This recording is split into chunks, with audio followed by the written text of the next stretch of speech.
Work culture Japan. Japan থেকে foreigner সব নিজের দেশে চলে আসছে, আবার আবার কোনো দিনও যেন যেতে না হয়। জাপানের ডেটাতে দেখা গিয়েছে যে 14,65,870 জন 1980-তে গিয়েছিল, আবার সেগুলো রিটার্ন করেছে 14,60,666 জন। আবার 2021 ডাটা দেখা গিয়েছে যে 3,68,295 জন জাপান গিয়েছিল, আবার রিটার্ন এসছে 3,65,240 জন। জাপানের ডেটাবেসে এগুলো দেখা গেল। হাই এডুকেশন 60%-এর লোক জাপান ছেড়ে নিজের দেশে পালিয়ে আসছে। জাপানের 97% লোক জাপানে 3 বছর হলো হাই এডুকেশনের জন্য, বড় বড় চাকরির জন্য জাপান সরকার এখন থাকার ব্যবস্থা করে দিচ্ছে। জাপানে কি এমন হয়েছিল যে জাপান ছেড়ে পালিয়ে নিজের দেশে আসছে? 1 বছর আগে আমেরিকার ইউটিউব ব্লগার নিয়ে গিয়েছিল ও জাপানিদের সঙ্গে কথা বলতে। জাপানি সাপ মানা, সোজাসুজি দেখুন তাদের কালচার। আমেরিকার সব কথাগুলি সে সাফ জানিয়ে দিল যে তার পাশে দাঁড়াবো না, তার সঙ্গে কথা বলবো না এবং পাশে বসবো না। জাপানে সোজাসুজি বলে দেয় যে ডগ, ক্যাট ও ফরেনার নট অ্যালাউড। দোকানে গেলে ফরেনারদের দেখে যে ওরা কী করছে, বাকি কাস্টমারদের সঙ্গে কোনো ব্যাপারে ওরা যে জাপানে এটি অ্যান্টি অ্যাগ্রেসর বেড়ে গেছে। জাপানের রাস্তায় ফরেনারদের বিরোধ আওয়াজ উঠছে। ফরেনারদের বলছে যে কাজ করো, পালিয়ে যাও। প্রত্যেক বছর বড় বড় চাকরি করার জন্য লোকেরা আসে হাজার হাজার, কিন্তু জাপান নিজের দেশের লোকেদের হালত দেখে। আজ থেকে 7 বছর আগে এক মহিলা আর্টিকেল লিখেছিল, জাপানিরা এত কাজ করে যে তাদের শরীর বাড়ি পর্যন্ত পৌঁছতে পারে, রাস্তায় শুয়ে পড়ে বা রাস্তা থেকে মারা যায়।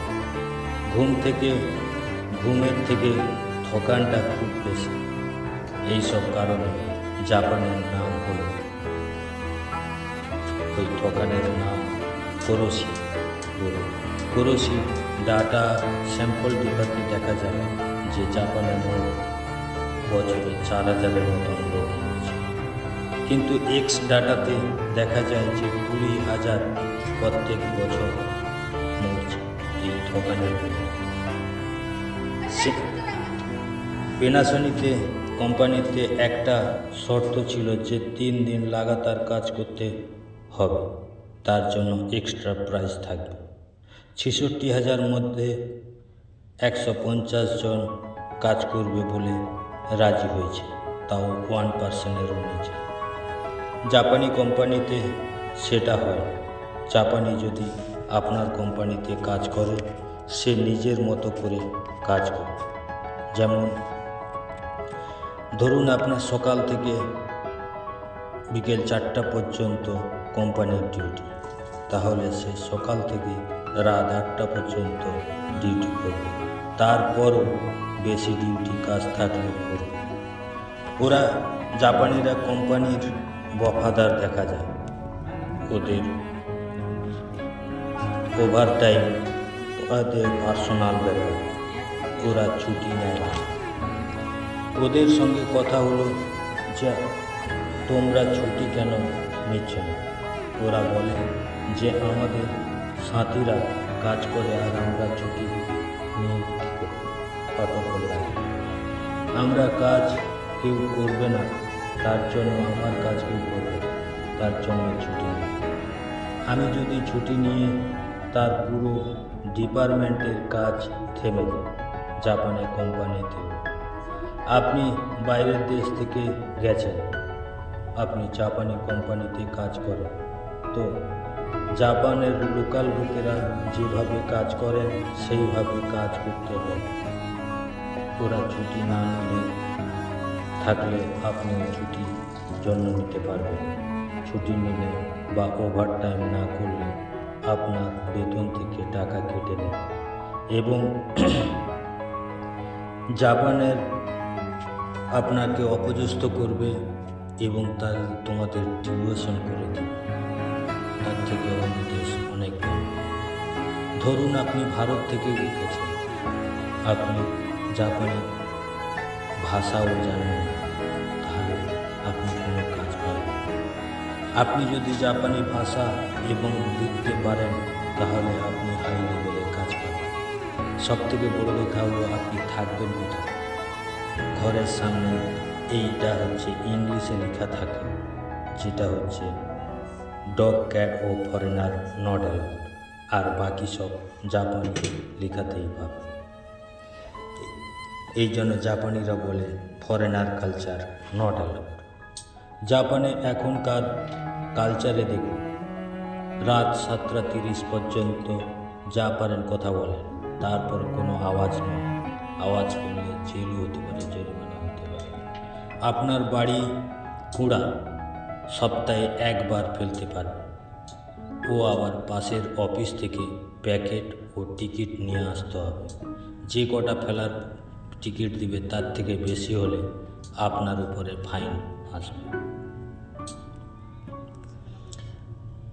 আপনি ধরুন ট্রেনে বা বাসে বসলেন, এসব জায়গায় ফোনে কথা বলতে পারবেন না। আপনি সাইকেলে চালাতে হলে আপনাকে ফলো করতে হবে নিয়মকানুন, না হলে জেল হতে পারে। ওখানকার বন্ধুবান্ধব করতে পারবেন না। সেপ্টেম্বর 2019-এ জাপানে এক বিমারি এসছে, হিকিকো মেরি। এটা কি? আপনি আপনার মাকে ভালোবাসেন, সে মারা গেছে, তখন আপনি আপনার মাকে জ্বালালেন না ও পুলিশকেও বললেন। সে ওই মাকে নিয়ে আপনি ওই ঘরেই থাকবেন আর ওকে কারোর সঙ্গে দেখা করবেন। ওকে বলে হিকোমারি।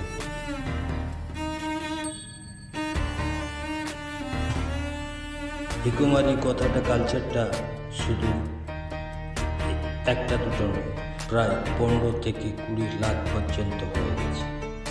এটা একেই বলে সামাজিক বিমারি বলে। এখন মডেল ছেলে মেয়েরা সাধু হয়ে যাচ্ছে।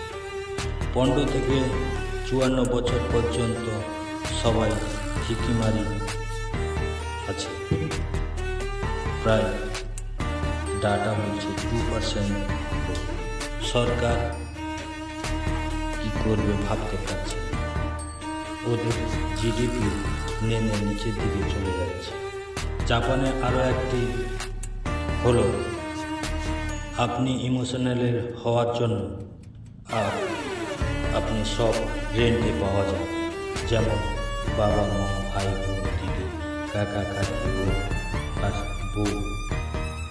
বউ যদি না পান তাহলে টোল পান।